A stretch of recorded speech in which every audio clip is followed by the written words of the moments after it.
नमस्कार मंडळी, आज आपण साध्या सोप्या पद्धतीने जन्माष्टमी स्पेशल गोविंद लाडू कसे बनायचे बघणार आहोत.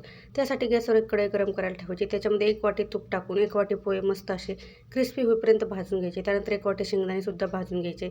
त्याच कढईमध्ये थोडंसं तूप टाकून थोडेसे काजू बदाम कट करून घेतले, ते सुद्धा भाजून घ्यायचे. आता थोड्याशा तुपामध्ये परत सुका खोबऱ्याचा किस्साही भाजून घ्यायचा आहे. त्यानंतर पाऊण वाटी भाजक्या चण्याची डाळसुद्धा भाजून घ्यायची. आता हे सगळे जिन्नस आपल्याला थंड करून घ्यायचे. थंड झाल्यानंतर मिक्सरच्या भांड्यामध्ये पोहे वाटून घ्यायचे. अगोदर बारीक पावडर तयार करून घ्यायचं आहे. त्यानंतर सगळं आपले जिन्नस वाटून घ्यायचे. त्याच्यामध्ये थोडंसं वेलची पावडर टाकून मिक्स करायचं आहे. त्यानंतर 2 वाटी गूळ टाकून व्यवस्थित मिक्स करून घ्यायचं आहे. त्यानंतर हे मिश्रण आपल्याला एकदम मिक्सरमधून बारीक करून घ्यायचं आहे. म्हणजे छान असा गूळ याच्यामध्ये मिक्स होतो आणि छान याला बाइंडिंगसुद्धा येतं. आता छान याला बाइंडिंग आलेलं आहे. जर जास्त मिश्रण कोरडं वाटत असेल तर 1-2 चमचे तूप टाकून याला मस्त असे लाडू बनवून घ्यायचे. तर छान असे आपले गोविंद लाडू बनवून तयार झाले. ते एकदम साध्या सोप्या पद्धतीत.